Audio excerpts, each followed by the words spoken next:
1장에서는 아하수에로 왕, 역사 속에서는 페르시아 크세스 왕이 이제 등장하는 내용들이 나오죠. 그가 왕이 되어서 3년이라는 시간 동안 그 대제국을 이제 이렇게 반란을 진압을 하게 되어집니다. 로마도 마찬가지예요. 이 왕이 바뀌고 헬라도 마찬가지고 대제국을 이끌어가는 나라들은 왕이 바뀌는 시점에 그런 어떤 이제 지역에 반란들이 많이 일어납니다. 그래서 독립을 하려고 그러죠. 그럼 이제 제국의 왕이 되면 먼저 반란을 진압을 하는 것이죠. 이처럼 이 아하수르의 왕도 반란을 이제 진압을 하게 되어지죠. 3년이라는 기간 동안. 그리고 일장에 이제 큰 잔치를 이제 벌이게 되어지죠. 그래서 6개월 동안 먹고 마시면서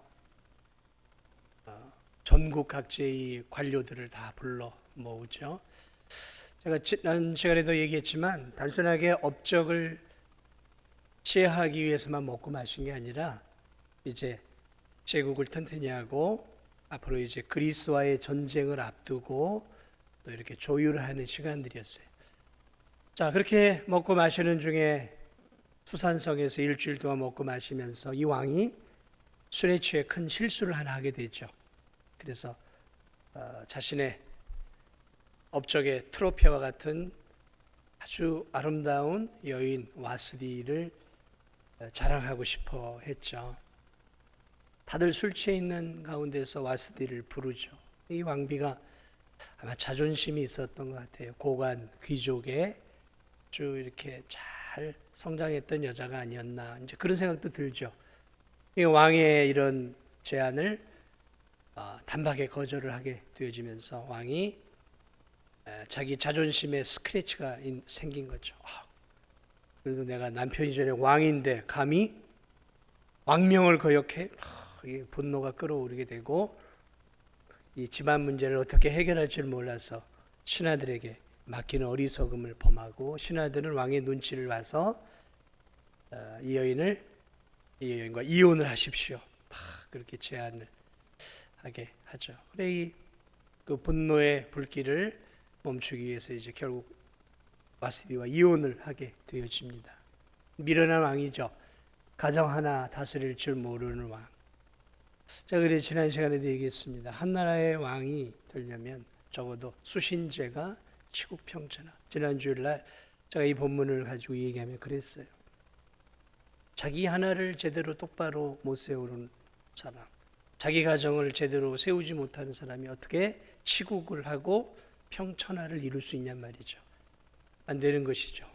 오늘 이 크세르크세스는 거대한 대제국을 아버지로부터 물려받았지만 그럼에도 불구하고 자기의 가정을 제대로 세우지 못하고 가정 안의 문제를 해결하지 못하는 무능한 왕이었어요. 그래서 그 문제를 신하들에게 맡기니까 신하들은 그냥 막 왕에게 유리한 쪽으로 이렇게 가다 보면 결국 이혼이라고 하는 이런 쓰디쓴 결과를 얻게 되어지죠. 자, 그리고 1장이 마무리가 되어지죠. 자, 그런데 이제 1장과 2장 사이는 대략 시간이 3년의 터울이 있습니다. 성경을 보면 그냥 바로 이제 왕비를 뽑는 것 같은데 역사를 보면 그렇지 않아요. 자, 이혼을 한 이후에 이제 이 왕은 그리스 쪽 반란을, 아버지 때로부터 반란이 있어 왔던 이제 반란을 진압하기 위해서 대규모 10만 명이 넘는 대규모 군대를 끌고 그리스를 이제 침공하러 갑니다. 그래서 대략 3년이라는 시간 동안 이제 그리스도와의 전쟁을 하게 되어집니다. 아버지 때부터 전쟁을 했어요. 그래서 아버지 때 전쟁을 해서 그리스 사람들이 큰 전쟁에 이기게 됐죠. 그래서 그 전투가 우리가 알고 있는 마라톤 전투예요. 그래서 그 마라톤 전투에서 승리한 사람이 막 그 평야를 뛰어와서 우리가 이겼습니다 하고 얘기하죠. 거기서 이제 마라톤이 유래가 되어지는데, 아버지 때 이제 그런 전투가 있었지만 결국은 그리스를 이기질 못해서 이제 왕비와 이혼을 한 뒤에 대규모 군사를 이끌고 이제 전쟁을 하러 갑니다. 그래 이제 이 전쟁을 하는 동안에 승리를 하기도 해요. 자, 승리를 하기도 합니다. 테르모필레라고 하는 데서 승리를 하기도 하지만 세계 3대 해전이라고 불리는 그 전투에서 이 크세르크세스가 전쟁에 지게 됩니다. 우리가 알고 있는 살라미 전투입니다. 이거 3대 해전이에요.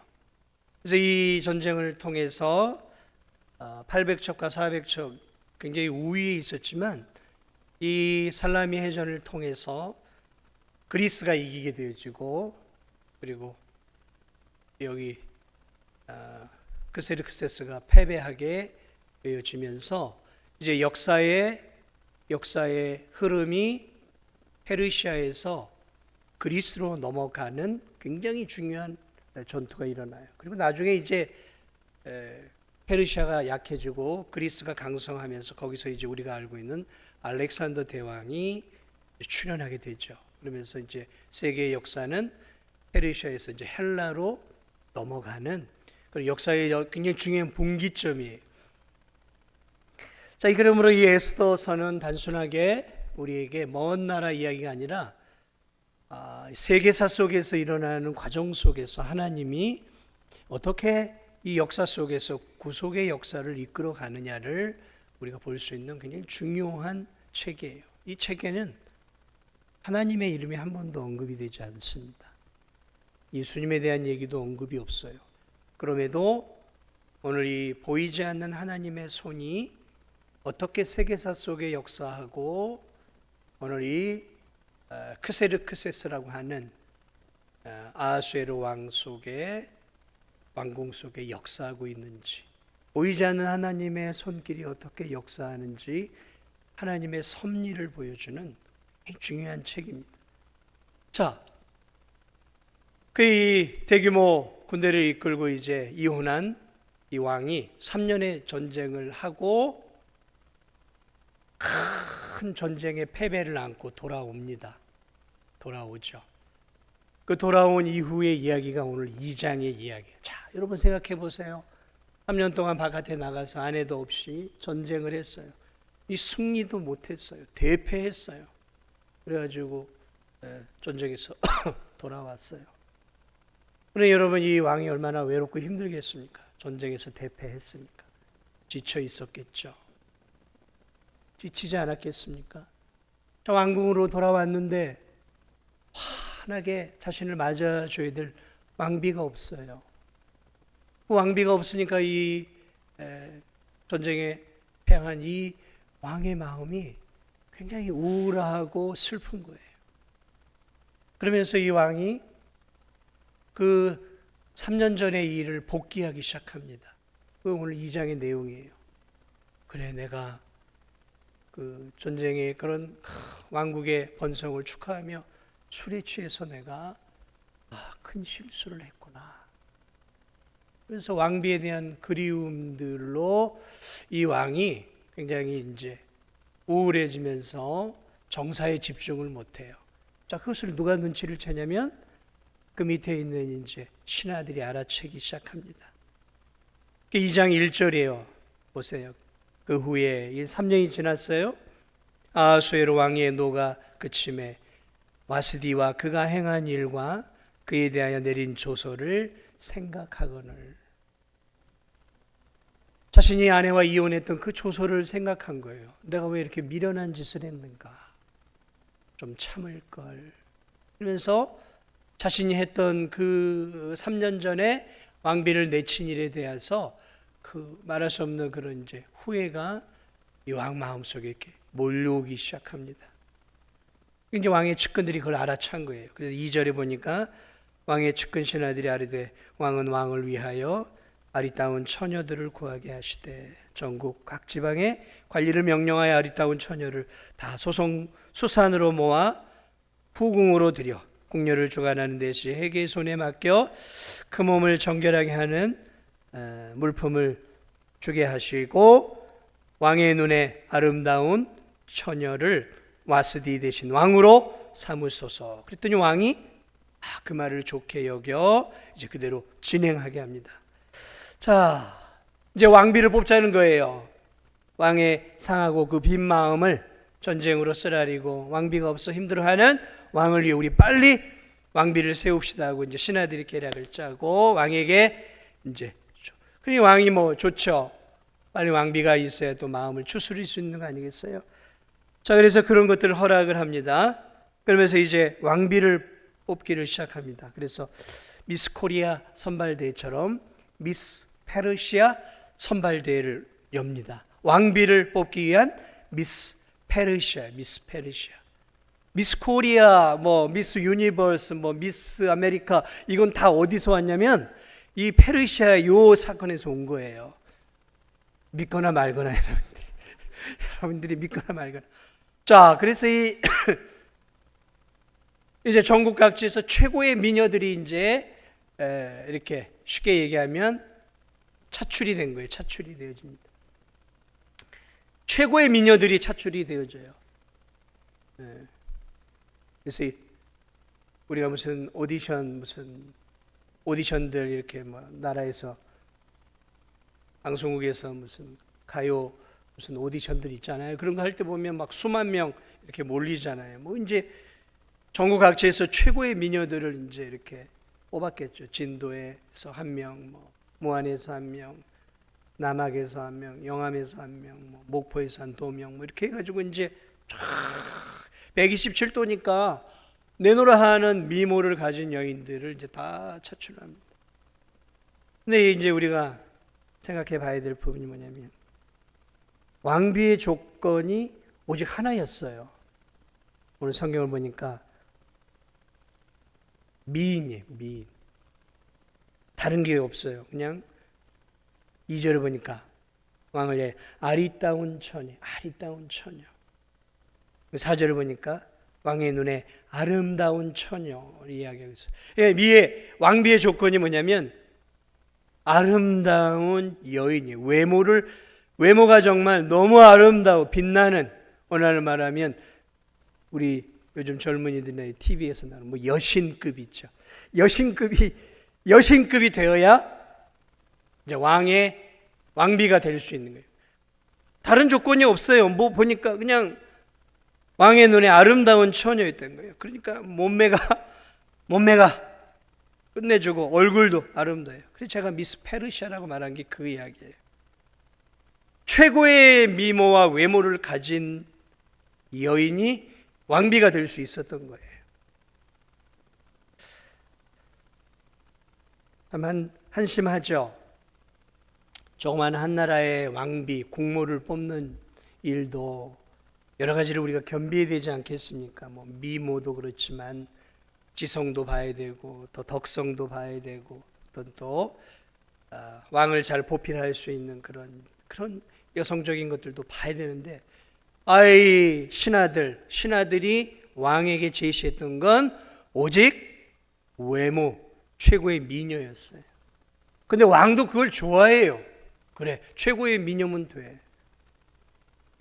참 이런 것들을 바라볼 때, 이 페르시아라고 하는 이 나라가 참 경박하고 천박한 사고를 갖고 있었던 그 시대의 아내의 기준이라고 하는 것이 오늘 우리의 시대하고 너무 이제 차이가 나는 거죠. 적어도 우리 그리스도인들의 기준에 볼 때는 뛰어난 외모를 가지고 있는 여인이면 왕비까지 될 수 있는 거예요. 왕비까지. 이 페르시아에서의 아내란 어떤 존재인가? 지난 시간에도 함께 나눴지만 고대 시대의 왕들에게 있어서 아내란 자신의 그 영광과 승리의 트로피와 같은 존재, 트로피. 여러분이 최근에 그 손흥민이 그 무슨 리그에서 우승을 하잖아요. 축구. 그래가지고 막 이따만한 트로피를 안고 뽀뽀도 하고 막 자신의 그 인생에 있어서 첫 우승 아니겠습니까? 트로피를 내고 뽀뽀를 하고 자신의 이제 적이죠. 고대 왕들에게 있어서 아내란 자신의 영광을 드러낸 하나의 이런 트로피였어요. 트로피. 그러니까 최고의 미모를 가진 여인이 되는 거예요. 그 이상도 그 이하도 뭐 남편을 잘 보필하고 뭐 가정을 잘 세워가고 뭐 그런 거 없어요. 그냥 거기다 떡두꺼비 같은 아들, 왕이 계승할 아들만 낳아주고 어떤 성적인 파트너 그런 거였어요. 참 이 성경 속에 나와 있는 이 고대 페르시아, 뭐 페르시아만의 문제는 아니지만 어쨌든 이 여인이라고 하는 아내라고 하는 것들이 정말 성경과 거리가 먼 것인가. 가만히 보니까 오늘날도 외모지상주의잖아요. 우리 그리스도인들이 배우자를 선택할 때 생각하는 것과 우리는 신앙을 우선으로 생각을 하고 물론 아름다운 여인이면 더 좋죠. 덕성도 생각하고 인격도 보고 뭐 이런 걸 좀 더 중요한 내면적인 것들을 보잖아요. 그러나 가만히 이 세상 사람들을 보면 세상 사람들도 여전히 그런 외적인 것들에 너무 많이 치우쳐 있는 모습들을 우리가 보게 되어지죠.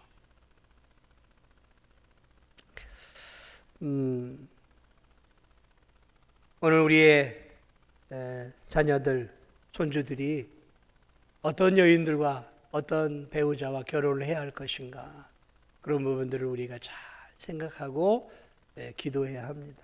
여러분, 이런 나라니 뭐 오래 갈 수 있겠습니까? 오래 갈 수 없는 것이죠.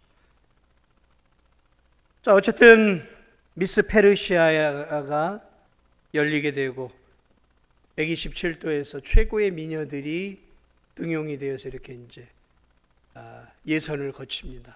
예선들을 거쳤을 거예요. 뭐든지 이렇게 예선들을 거치고 예선 1차, 2차, 3차를 통해서 아마 이제 뽑혔겠죠. 그리고 이제 본선이 있을 거고 본선을 통해서 최종 후보들이 이제 오늘 보니까 왕궁에 입성하게 되어집니다. 최종 후보들이 왕궁에 이제 들어오게 되어집니다. 그리고 그 안에 누가 들어오냐면 오늘 우리가 알고 있는 에스더라고 하는 이 한 아리따운 젊은 여인이 착출되어서 최종 후보로 왕궁 안에 결선으로 들어오게 되어져요. 근데 이 에스더가 어떤 사람인가 봤더니 저 유대에서 어쨌든 끌려온 포로들 가운데 그 후손들인데 유다 지파 이 베냐민의 후손이고 이 여인의 오라비가 페르시아 왕국에서 작지만 관직을 가지고 있었고 이 에스더는 조시를 부모해서 오늘 이 오라비 사촌 오라비가 되는 이 누굽니까? 사촌 오라비 되는 오늘 이 모르드게가 사촌 오빠지만 거의 부모처럼 조시를 부모한 이 에스더를 잘 믿음으로 돌봐주고 양육을 하게 되어집니다.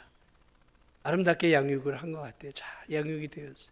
근데 이 에스더의 외모가 굉장히 어쨌든 뛰어난 외모였던 것 같아요. 이제 착출이 되어졌습니다. 원해서 들어온 게 아니에요. 원한 게 아무것도 없었어요. 그런데 1차, 2차, 3차 예선을 거치고 본선을 거쳐 마지막 결선 왕궁 안까지 들어오게 되어진 것이죠.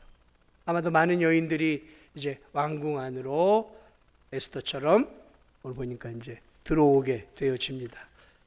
이 들어와서 이제 1년이라고 하는 시간이죠. 1년이라고 하는 시간 동안 왕 앞에 이제 나아가기 위해서 준비하는 시간들을 갖는데 12절을 보니까 참 이것도 엄청나던 부유한 나라였어요. 이 결선에 들어온 이 여인들이 6개월 동안 모략으로 오일 마사지를 받아요. 우리로 말하면 호텔 오일 마사지처럼 6개월 동안 오일 마사지를 받고 또 6개월은 향품으로 단장하는 그런 거 있죠. 테라피라고 하죠. 그런 그 최고의 오일 마사지와 향품을 통해서 왕 앞에 쉽게 얘기하면 왕 앞에 하룻밤 자기 위해 나아가는 거죠. 이제 테스트를 하는 거 아니겠습니까? 많은 이제 결선에 올라온 사람들 그리고 이제 그 안에서 한 여인이 왕후가 되어지는 것이죠. 이런 것들을 보면 얼마나 이 왕궁이 사치스러웠는지, 왕후를 뽑는 일들이 얼마나 세속적이었는지, 그냥 6개월, 1년 동안 몸을 단장하도록 하는 것이죠. 자, 어쨌든 우리가 이런 것들을 알아보면서 세속의 이 대제국의 왕들이 어떻게 이렇게 성적 쾌락을 즐겼는지, 이런 것들을 우리가 이런 성경을 통해 볼 수 있는 것이죠. 자, 그런데 놀라운 것은 이제 어쨌든 결선에 들어와서 왕궁 안에 들어왔는데요. 오늘 우리가 주목해야 될 부분은 그 부분이 아니라 2장 9절입니다. 2장 9절에 결선에 도착해서 왕궁에 이제 많은 여인들이 들어왔는데, 오늘 이 9절을 보니까 헤게라고 하는 이 궁녀를 주관하는, 다시 말하면 이 후보자들을 주관하고 있는 이 가장 중요한 장이 헤게라고 하는 사람이 이 에스더를 굉장히 좋게 보고 은혜를 베풀어줘요. 그래서 몸을 정결하게 할 물품과 일용품도 주고 왕궁에서 의뢰주는 7 궁녀를 주고 에스더와 그 궁녀들을 후궁의 아름다운 처소로 옮기는 굉장히 중요한 특권을 줍니다. 그러니까 이 헤게라고 하는 사람이 뭘 보았냐면은, 어쨌든 이 에스더라고 하는 처녀가 왕비가 되었으면 좋겠다라고 이 헤게의 마음속에는 그런 마음이 들어왔던 거예요. 그래서 다른 이 들어온 후보들하고 다르게 왕궁에서 주는 7 궁녀를 붙여줘요. 궁녀를 붙여주고 후궁 가운데서도 가장 아름다운 처소를 이 에스더에게 특별하게 줘요. 특별하게. 이 에스더는 아무것도 원하지 않았지만 왕비가 될 수 있는 굉장히 좋은 것들을 선점하게 되어지는 그런 것들을 우리가 볼 수 있는 거죠. 헤게의 눈에 들었어요. 전체를 주관하는 자의 눈에 들은 거예요. 눈에 들은 거예요. 자, 그리고 15절을 보면 이제 그 안에서 1년간 있으면서 15절을 보니까 15절을 한번 보세요.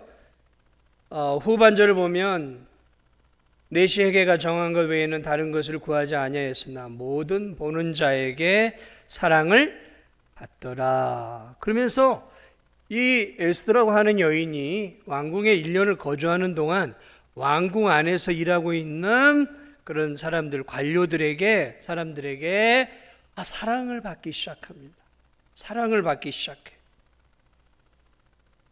자, 그리고 마침내 1년이 지나 이제 에스더가 결국 이제 왕 앞에 서서 왕과의 하룻밤을 보내는 거죠. 그래서 왕과의 하룻밤들을 이제 1년 동안 자신을 준비하고 하룻밤을 보낸 다음에 왕이 이제 이 여인이 왕비다 싶으면 이제 왕비가 되는 것이지만 아니다 싶으면 이제 이 여인은 후궁 속에서 이제 죽을 때까지 궁이 주는 어떤 것들을 좀 받으면서 외롭게 평생을 이제 살거나 궁 안에서 일하는 그냥 궁녀로 전락을 하는 것이죠. 자, 그런데 오늘 이 에스더가 17절을 보면 또 그 구절이 나와요. 잘 보십시오.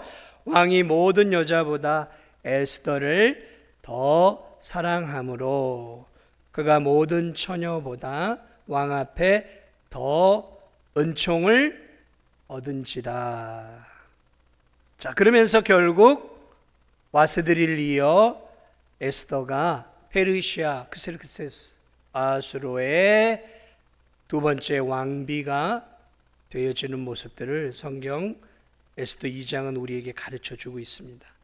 저는 오늘 이 시간에 여러분과 먼저 한 2가지만을 나누려고 해요. 첫째는 무엇이냐면, 자, 1장도 그렇고 2장에도 그렇고 특별히 2장에 하나님이 이 사건 속에서, 이 페르시아 왕궁 안에서 일어나는 사건 속에서 하나님이라는 이름이, 성령의 역사가, 어떤 하나님의 일하심이 손길이 전혀 보이지 않는 것처럼 보여지지만 오늘 제가 아까 집어낸 이 말씀들 속에서 하나님이 보이지 않는 손길로 어떻게 역사를 이끌어가고 있는가를 우리가 놓쳐서는 안 되는 거예요.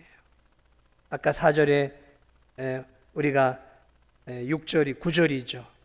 회개 전체를 관리하는 이 회개라고 하는 이 왕의 메시의 마음에 이 여인이 쏙 들어오게 되어집니다. 회개에게 은총을 입게 되었죠. 그러니까 회개가 이 여인을 바라보면서 무엇을 느꼈냐면, 그래, 이 여인이야말로 지금 외로움 속에서 힘든 시간을 보내고 있는 왕에게 너무나 적절한 왕비가 될 제목이다라고 한눈에 알아봤다라는 거죠. 그걸 어떻게 해야 해요? 누가 이 회개의 마음속에 그런 마음을 주었을까요? 왕궁에 1년 동안 지나면서 왕궁 안에 있는 많은 사람들이 야, 저 여인은 참 아름답고 저 여인이 왕비가 되면 좋겠다라고 그런 마음들이 들어왔다는 거죠.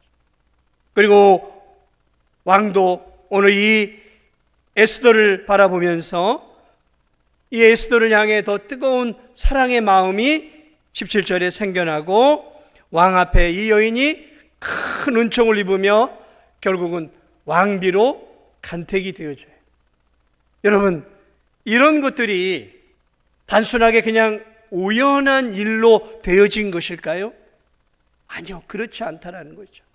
성경은 무엇을 말하고 있습니까? 앞으로 이 에스더는 이 끌려온 유대인 포로로 끌려온 포로 공동체를 건져내야 할 막중한 사명을 이제 갖게 되어지는데, 그 일들을 위해 하나님이 끌려온 유대 공동체를 살려내야 돼요. 왜냐하면 이 공동체가 죽으면 이스라엘의 구원의 역사가 끝나고 예수님까지 올 수가 없는 거예요. 이 포로 공동체 안에 예수 그리스도의 육신의 그런 조상들이 포로 공동체 안에 있단 말이에요. 포로 공동체 안에 이들이 살아나야 이 계보가 이어져서 예수 그리스도까지 탄생이 되어져야 된단 말이죠. 그러므로 이것이 이어져 가야 된단 말이죠. 그러기 위해서는 그 공동체를 살릴 수 있는 그런 왕비를 주님이 지금 하나님이 예비해 놓고 있는 거죠. 그러므로 이 여인이 우연히 아름다운 미모를 갖고 태어났던 것이 아니에요.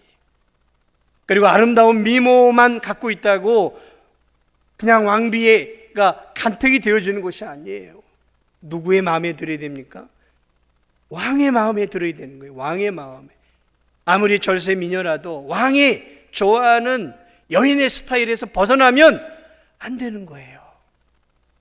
그래서 저는 이런 것들을 보면서 이 에스더서에서는 단 한 구절도 하나님에 대한 언급들이 없고 하나님이 어떻게 역사했다 그런 것들이 없지만, 이러한 하나의 구절들 속에서 하나님이 지금 이 세계사를 이끌어가는 페르시아 왕궁의 최고의 권력자인 헤게와 그 위에 있는 페르시아 왕의 마음을 움직이고 계셔서 결국은 하나님이 준비해 놓은 에스더라고 하는, 여러분 이 에스더라고 하는 이름은 페르시아의 이름인데 별이라는 이름이에요. 샛별, 별.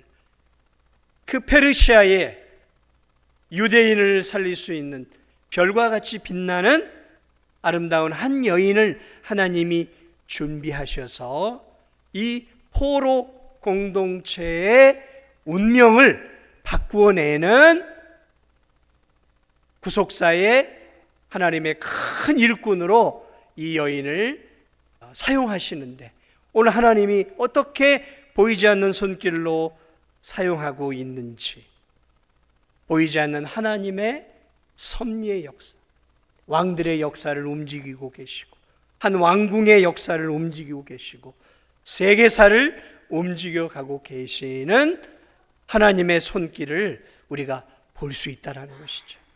또한 하나님은 아무나 쓰시는 것이 아니라 오늘 이 여인, 오늘 우리 이 에스더라고 하는 이 여인을 보니까 얼굴만 예뻤던 것이 아니라 이 여인이 모르드게를 통해서 하나님을 경외하는 믿음과 그리고 겸손함을 준비했던 거예요.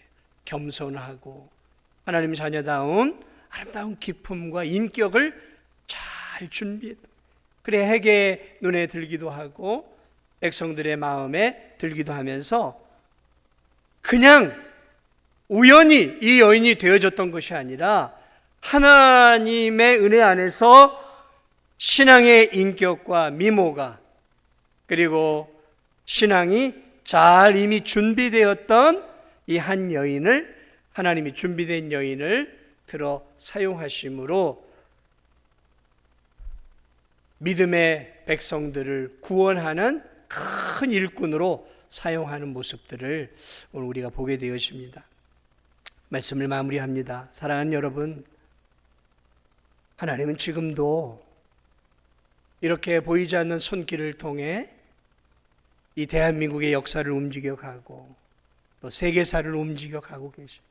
그리고 하나님이 쓰시는 귀한 성도들을 보면 다 준비되어 있는 사람들이었어요.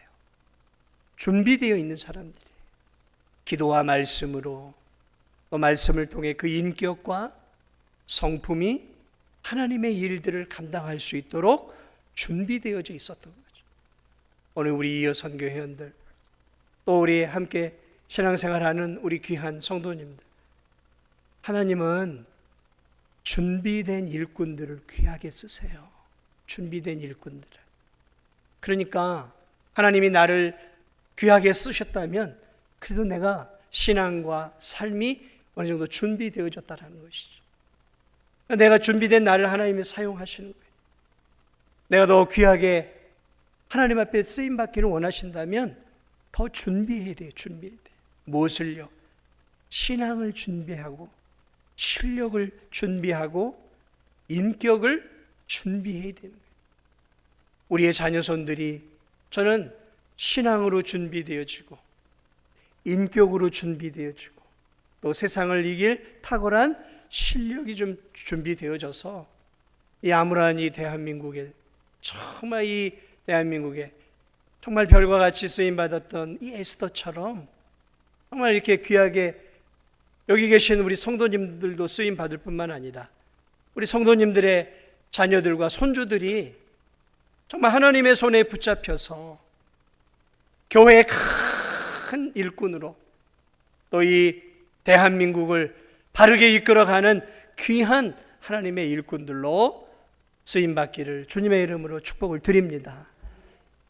우리 이어선교회도 더욱더 기도와 말씀으로 잘 준비되고 인격으로 준비되어서 앞으로 주님 부르시는 그날까지 더 하나님 앞에 귀하게 쓰임받으시고 오늘 이 자리에 참여한 우리 모두도 하나님 앞에 잘 준비되어져서 보이지 않는 하나님의 그 손길에 사로잡혀 앞으로 이 진도 땅에서 진도 중앙교회에서 하나님 나라와 영광을 위해 정말로 보석처럼 별처럼 귀하게 쓰임받기를 주님의 이름으로 축복을 드립니다.